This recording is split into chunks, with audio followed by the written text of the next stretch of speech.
I wanted to make a video about Jordan Peterson when he went on the Jubilee channel. I thought that was an interesting conversation that he had. I think in some regards maybe he's misunderstood because it seemed to kind of fall apart, that conversation, where others on that channel have had more headway in debating or discussing the conflicting claims. But I think with him, it was a difference in expectation was what the driving issue was that caused the sort of the severance between Jordan Peterson and the people who were debating him. But then I wonder, this is my second video, so I'm like, is this still even relevant? Does YouTube move at a rate that's faster than this, right? Have I already been left behind? Have I waited too long to make this video? I don't know. I've been thinking about it, and so thought I'd make it anyway. So I think my conclusion was that Jordan Peterson, he's not really your typical Christian. In his book, We Who Wrestle with God, he lays that out pretty clearly. He lays out kind of the notion of God as something that occupies the highest aim, right? Something that is at sort of the pinnacle of our driving influence. Like what is the impetus, right? What is making us go? He calls that God. And really throughout his book, he looks at God in varying definitions. So he'll over and over say that's a definition of God. And in the video, you'll see that he says that a couple of times as well. Like, this is God by definition. And he says that a couple of times in his book. And so what he's not saying is, the God of the Bible, or like God lives in heaven. Like, there is a certain entity that I think the people who came there to debate this like Christian expected, but he was not coming at the Bible with those same assumptions, or the same level of understanding. So he addresses in his book sort of how God presents himself to various Old Testament saints or various Old Testament prophets. For instance, to Abraham, and he says this in the video as well, as a call to adventure. For Noah, there's the call to prepare. To Cain, it's the call to overcome or to master sin that's lying at the door waiting to come in. And so again, you have less of a physical entity or a spiritual entity that I think the average Christian would posit that God has, whereas in Jordan Peterson's viewpoint, you have more of a psychological understanding. But again, his background is psychology, so can you really fault him for that? I probably would say no, right? I think what was expected of Jordan Peterson, what was expected of the others who had came there to debate him, there was misunderstanding, or there was a misinterpretation there. For instance, the people who had come to debate him, they expected to have like William Lane Craig, but what they got was Carl Jung. And so there was this big gap between how these people were coming to the same, or how they were arriving at the same topics. So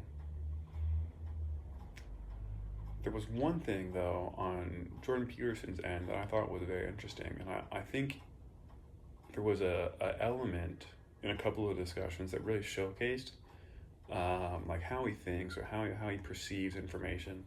And it happened once unsuccessfully with the guy with the curlier hair and the glasses, where there was a misunderstanding between them. And so Jordan Peterson reiterates to the guy what he thought he had said, and he uses these words like, "You asked for a maxim of this fundamental something or another," where the guy had said none of those words, right? And so it makes you wonder, did Jordan Peterson just completely misunderstand what the guy was saying, or did he hear what he was saying and translate it to get at the heart of the idea of what the guy was trying to relay?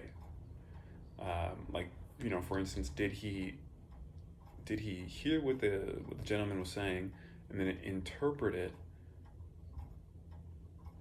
to pull away the dross, pull away the excess, and get at exactly what the other guy was asking for?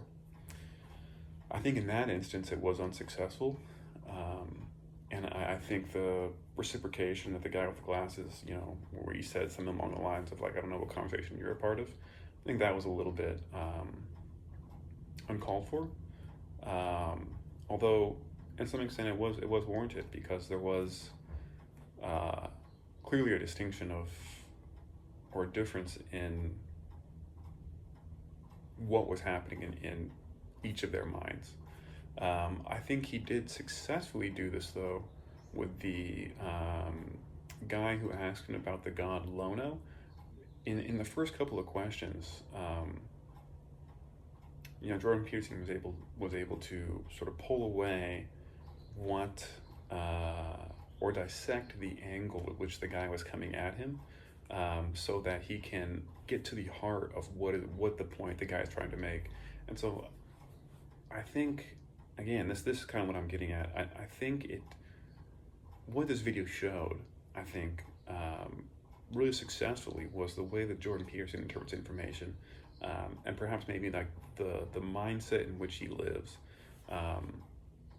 And it seems as though he's very much focused on like what is at the foundation of what this person is saying. And so I think that can attribute to some of these claims that he like retreats into the semantics.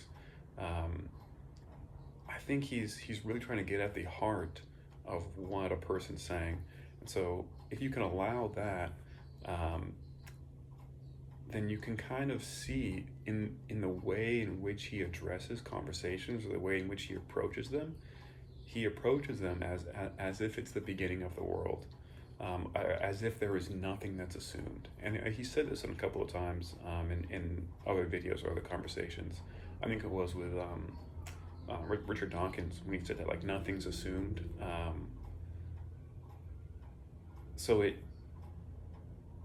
gives this appearance as though he is just like making a claim, retreating into the semantics, but really he's trying to get at the heart of what a person's saying. And so when you're trying to get at the heart of what a person's saying, you often will have to use language that can be ambiguous in some extent, and so it is really up to both people in the discussion to agree on definitions, to agree on terms, so that there is no misunderstanding, that there is no or that there is clarity, rather, in the conversation. So I think that was pretty much all I wanted to say about that. Again, I think this video could have been probably a little better done, in that if you're going to, as that one guy said, right, if you're going to have a Christian here to debate atheists, maybe you would want to get an actual Christian, as opposed to someone who has written a book that is about, Christian fundamentals, or is about really like psychological implications of the foundation of Western civilization on the being on the Bible, which is kind of a roundabout way of looking at Christianity. So I think there was probably some responsibility that had fallen onto the creator of the video. But again, I think it showcased in those couple of instances the way that he views information, sort of the way that he lives, the way that he, like, where his mind's at continuously. Again, he's looking for the heart of what a person's saying. And so I think that kind of explains his demeanor, and that explains the way that he is in a lot of his videos, and why he can be kind of this polarizing figure where people say, you know, he says something, but then ultimately is like, you know, chomping up over definitions, right? So I think that lastly, I'd like to say that the lady who came on there, who they had a good dialogue, who he ended up choosing to have a greater conversation with at the end of the video, which she had done that the others had failed to do, was, I think, look into how Jordan Peterson is approaching this information. And so she had a better characterization for how he's viewing the Bible, how he's viewing God. And so they were able to establish more of a middle ground, which I think led to that greater conversation, right? There was less misinterpretations, there was less misunderstanding, there was less assumptions, really, because she had done a little bit of background research on Jordan Peterson and saw, you know, how is this guy addressing the text, where everyone else seemed to kind of have missed that point. Perhaps they were under the implication that they would have had more of a William Lane Craig type of person there. However, I think, again, if you were going to debate with someone, if you're going to have a conversation with someone, it might be beneficial to do a little bit of background research on them to see what are they about, how do they think about things, so that you can kind of have some questions prepared, so that you can try to bridge that gap of understanding. So I think that was all I had to say about that.